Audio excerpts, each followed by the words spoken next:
My name is Mike Soucy. I am the president of the Irma Minor Ball Association. I have been, and everything fastball, I guess, here in Irma.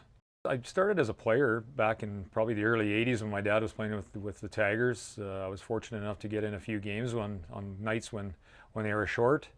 And as an organizer, probably in the mid-1980s, my parents were heavily involved in the organization of the old Irma Days fastball tournament. And we formed the current Irma Minor Ball Association mid to late 90s, and we're still going strong. Right, fastball has been the staple of most summer sport here in Irma since 1952, both at the men's and ladies and girls and boys levels. And lately, in the last couple of years, baseball is starting to emerge here in the younger groups. The pitching is obviously it's overhand. The pitching distance, base path distance are a little bit longer. Fast pitch softball, the pitcher throws the ball a windmill with a larger ball, but pitching distances are shorter, base paths are shorter. It's a nice compact game. The games are shorter, they're only 7 innings, but it's a great and it's a real fast game. The biggest one we've hosted would be our U21 National Championship here in 2014. We've hosted a few Western Canadian Championships. And every year we try to host at least one provincial championship, whether it be minor or senior. And we've been fortunate enough to have a couple international teams come through town and participate in tournaments or a doubleheader or an exhibition game. So we've had a team from New Zealand come through, Argentina, Venezuela, and the Czech Republic. The complex as it sits today was constructed in about 1984 when the curling rink moved from downtown Irma to this location. It was a lot of volunteer work has gone into this facility over the past 35 years. I know my dad and a lot of the local farmers and local businessmen have been huge on the diamond layout itself and what goes on here. I can remember them as growing up as my dad and a lot of his friends spending countless hours over here, creating what we have right now. We've kind of taken it over the past few years and done some major renovations, probably 3 or 4 different times.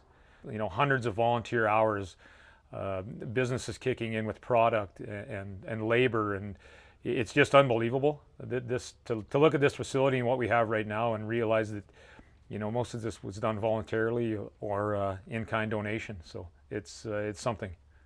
Like I mentioned before, we've had our men's program going since 1952 continuously.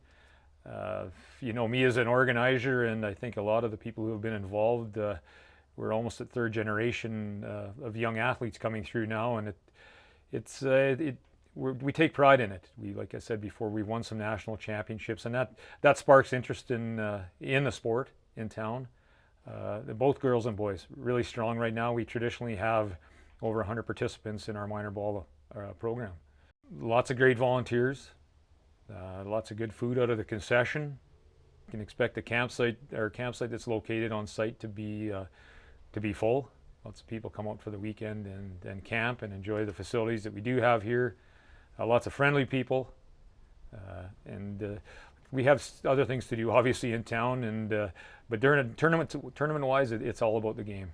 In the male category, we've won, I think, 2 national championships, 4 Western Canadian championships. Numerous provincial championships, and that's at the boys and girls level. It's a lot of fun. We've been fortunate enough to travel basically all around Canada, and we've had 8 of our young men here participate and have been members of Team Canada and have participated at World Championships too. So it's great. We take a lot of pride in it, like I say, and it's something that happens in Irma in the summertime. Entertaining a couple of the international teams is always fun. We traditionally get 400 or 500 people out to watch those games. So I got lots of memories here of not just winning, but being involved. We hosted a girls tournament last year. We had 48 teams in town, so that's a huge event. And just realizing what it takes to run a tournament like that, and it's gratifying.